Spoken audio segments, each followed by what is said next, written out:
আমরা ভাই বোন সকালে ঘুম থেকে ওঠার আগে কিন্তু আম্মু রুটি ভেজে একদম বানিয়ে রেডি করে রেখেছে। আর আব্বু আম্মু যেহেতু অনেক সকালে ওঠে, তো ওরা একটু আগেই নাস্তা করে অনেক সময়, আর কিছু সময় আমাদের সঙ্গেও নাস্তা করে। তো তেল দিয়ে আজকে সকালে আম্মু রুটি বানিয়েছে, আর সঙ্গে বানিয়েছিল লাচ্ছা সেমাই আর ডিম ভাজি। তো এই কয়টা বানিয়ে আম্মু আর আব্বু সকালে নাস্তা করেছে আমরা ঘুম থেকে ওঠার আগেই। আম্মুকে এত বলি যে এত সকালে উঠবে না, তোমার শরীর খারাপ হবে, কিন্তু তারপরে আম্মু শোনে না, অনেক সকাল সকাল ওঠে। তো কি আর করার, এই যে লাচ্ছা সেমাই আর সঙ্গে ভেজেছিল একটা ডিম, এই দুইটা দিয়ে কিন্তু আব্বু আম্মু সকালে নাস্তা করেছে। আসসালামু আলাইকুম ভিউয়ার্স, আমি ইয়েন। আশা করছি আপনারা সবাই অনেক ভালো আছেন। সকালে নাস্তা করার পরপরই কিন্তু আম্মু শুটকি মাছগুলোকে বেছে নিচ্ছিল, কারণ কিছু এখানে আছে শাটি মাছের শুটকি মাছগুলো একটু হালকা তাপে ভেজে নেবে, আর একটু ছিল এর মধ্যে পুঁটি মাছের শুটকি, পুঁটির মধ্যে কিছু মিশালা মাছও ছিল। তো এই কয়টা শুটকি মাছ আম্মু ভেজে নিচ্ছে, কারণ আজকে এই শুটকিগুলো দিয়ে আমাদের ভর্তা করা হবে। শুটকি মাছের গন্ধ কিন্তু আমার দারুণ লাগে, আর লাউ পাতা দিয়ে শুটকি মাছের ভর্তা খেতে আরও দারুণ লাগে। এই লাউ শাকের পাতাগুলো আমাদের গাছেই হয়েছে, আর এই সাজনাগুলো আমাদের গাছের একদম অর্গানিক গাছ থেকে পেড়ে আনা হলো। ওইদিকে শুটকি ভাজতে দিয়ে আম্মুর মনে হলো যে মশলা নেই, তো এখন মশলা করতে হবে। আমরা পাটায় বেটে কিন্তু মশলা খাই, সব কিছু শিলপাটায় বেটে খাই। যেমন হচ্ছে মরিচটা আমাদের ভাঙানো হয়, কিন্তু মরিচ আমাদের শেষ ভাঙানো মরিচ, এজন্য পিষে মরিচ খাওয়া হচ্ছে।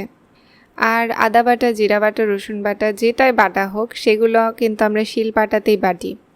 শিলপাটায় বাটা মশলা দিয়ে তরকারি রান্না করলে কিন্তু ভীষণ মজা হয়, যে মজাটা অন্য তরকারিতে পাওয়া যায় না, গুঁড়া মশলার তরকারিতে। তো আম্মুর এই যে মশলাগুলো পিষা শেষ। মরিচ পিষতে কিন্তু আমার ভীষণ ভয় করে, কারণ মরিচ পিষলে হাত জ্বালা করে, অনেক সমস্যা হয় হাতে। অনেকক্ষণ ধরে আমি খেতেই পারি না, যেই বেলা মরিচ পিষি সেই বেলা আর আমি ভাত খেতে পারি না ভালো করে, হাত অনেক জ্বালা পোড়া করে। তো আমাদের ওইদিকে মশলাগুলো বাটা শেষ, এখন এই শাকের পাতাগুলো বাছতে হবে। শাকের পাতা একটু বেছে নিলে ভালো হয়, কারণ শাকের পাতার মধ্যে শিরার মতো থাকে, এই শিরাগুলো ফেলে দিতে হয়। আর অনেক পোকামাকড়ও থাকে, পোকামাকড়গুলোও ফেলে দিতে হয়। আমরা অনেকগুলো লাউয়ের গাছ লাগিয়েছি, কিন্তু আমাদের তেমন লাউই ধরেনি এবার, তো পাতা খেয়ে আসলে লাউয়ের স্বাদগুলো উসুল করতে হচ্ছে। আর এই যে আম্মু পাতাগুলো বেছে নিচ্ছে। আসলে আমি কিছু কাজ করছিলাম, তখন আম্মুকে দিয়েছিলাম ভিডিও করার জন্য। আম্মু তো ভিডিও করতে পারে না আসলে, আম্মু আমাদের এই স্ক্রিন টাচ ফোনগুলোই চালাতে পারে না, তারপরেও আম্মু একা একা ভিডিও করেছে, এটাই আলহামদুলিল্লাহ। তো ভিউয়ার্স, এখন সব কিছু রেডি করে নিয়ে রান্না তুলে দেয়া হবে। আম্মু প্রথমে কয়রা তুলে দিল, আর কয়রাটা এখানে গরম হতে দিয়ে এখন আমাদের এই শুটকি মাছগুলো দেয়া হবে। শুটকি মাছগুলো কিন্তু আম্মু অনেকক্ষণ ধরে পানির মধ্যে ভিজিয়ে রেখেছিল থিতা করে, সেই শুটকিগুলো এখন শুধু গরম পানি থেকে তুলে তুলে কয়রার ওপরে দিচ্ছে। তো এখানে প্রায় 2 মুঠের মতো শুটকি নেওয়া হয়েছে, কারণ আমরা 3 জন মানুষ যেহেতু ভর্তা খাবো, খুব একটা বেশি লাগবে না। তো এই যে সব কয়টা মশলা কেটে রেখেছিল, রসুন, পেঁয়াজ আর কাঁচামরিচ, সেগুলো ঢেলে দেওয়া হলো। আর এখন দিতে হবে তেলটা পরিমাণ মতো যতটুকু লাগে আর কি। আর গুঁড়া মশলাগুলো এখন দিতে হবে। আদা বাটা, জিরা বাটা, রসুন বাটা মিক্স করা ছিল, সেটা দিয়ে দিল। আর এখন একটু নাড়াচাড়া করতে হবে। তো আম্মু একটু হালকা করে নাড়াচাড়া করে দিয়ে অন্য মশলাগুলো দিয়ে দিল। রান্নার মেন স্বাদে আনে কিন্তু লবণটা মেন ইনগ্রিডিয়েন্টস, তো আম্মু লবণ দিয়ে দিল। আর এখন পরিমাণ মতো একটু যতটুকু পরিমাণ লাগে ততটুকুই কিন্তু দিয়েছে, খুব বেশি না। আর হলুদ দিল, হলুদটাও পরিমাণ মতো, যেহেতু এর মধ্যে শাক দিতে হবে অনেকগুলো, তো এতটুকু কিন্তু লাগবে। আর এখন দিতে হবে এই কেটে রাখা শাক আর আলুগুলো। তার আগে এই যে আম্মু এগুলো তুলে তুলে দিচ্ছে। লাউ শাকের পাতাগুলো কিন্তু কেটে ধুয়ে রাখা হয়েছিল সুন্দর করে, অনেকক্ষণ ঝরক করে রাখা হয়েছিল ডালায়। এরপরে ঢাকনা দিয়ে ঢেকে রাখা হলো। ভিউয়ার্স, আম্মু কিন্তু মাছগুলো মেখে রেখেছে, এখানে ম্যারিনেট করে রেখেছিল। আর এই যে পেঁয়াজ কেটে রেখেছে, আর আলু কুচি কুচি করে নিচ্ছে এগুলো তরকারির জন্য। এদিকে আমাদের ভর্তা ভাজাটা কিন্তু কমপ্লিট, ভীষণ মজার গন্ধ বের হচ্ছে। একটা পাতিল চুলার উপরে গরম করতে দেয়া হয়েছিল, এর মধ্যে দেয়া হলো সরিষার তেল। সরিষার তেল এখানে মিডিয়াম পরিমাণে দেওয়া হলো মাছ ভাজার জন্য।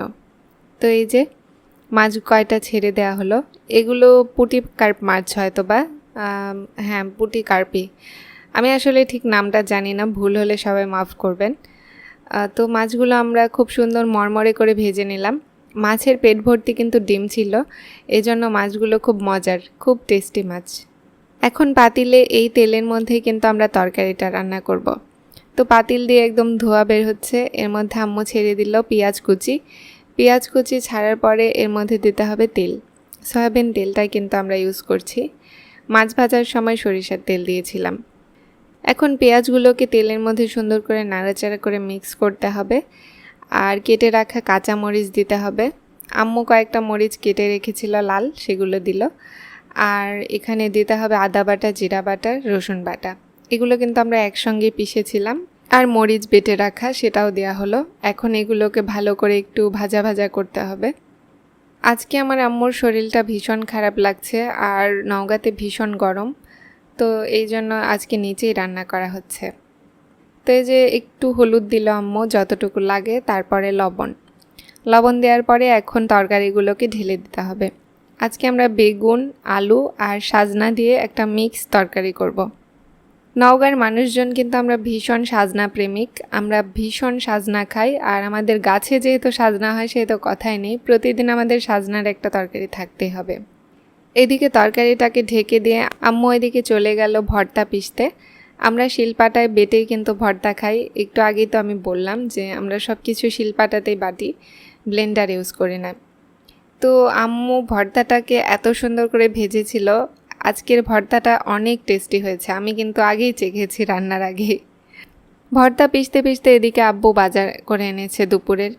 তো আমাদের তো সব কিছু বাজার ছিলই, তারপরে আবার কি এনেছে, ও তরমুজ। আলহামদুলিল্লাহ ভীষণ মিষ্টি তরমুজ, দেখে বোঝা যাচ্ছে একদম পাকা লাল কালারের তরমুজ। একটা তরমুজ একটু হালকা, কিন্তু ভালোই হবে মনে হচ্ছে। তো বন্ধুরা, আমাদের কিন্তু রান্না করা শেষ, আর আমরা সবাই মিলে খেতে বসেছি একসঙ্গে। প্রথমে নেওয়া হলো শুটকি ভর্তা, আর এখন মাছটা দেয়া হলো। আব্বুকে প্রথমে দেয়া হচ্ছে। আব্বু অনেক ক্ষুধার্ত, বাইরে থেকে এসেছে, খুব ক্ষুধা লেগেছে আব্বুর। আর আজকে ভীষণ গরমও, বাইরে রোদ, এজন্য আব্বুর শরীরটাও খুব একটা ভালো নেই। রোজা করার পর থেকে শরীর সবারই একটু দুর্বল হয়েছে। যাই হোক, আস্তে আস্তে ঠিক হয়ে যাবে। তো আব্বু কিন্তু খুব মজা করে খাচ্ছিল, এবং আব্বু খেয়ে বলল যে আলহামদুলিল্লাহ খুবই মজা হয়েছে আজকের তরকারি। আম্মুর তরকারি তো বেশিরভাগ টাইমে ভীষণ মজা হয়। আর একটু ডাল দেওয়া হলো, ডালটা আমাদের গতকালের ডাল ছিল। তো সবাই ভালো থাকবেন, সুস্থ থাকবেন, আল্লাহ হাফেজ।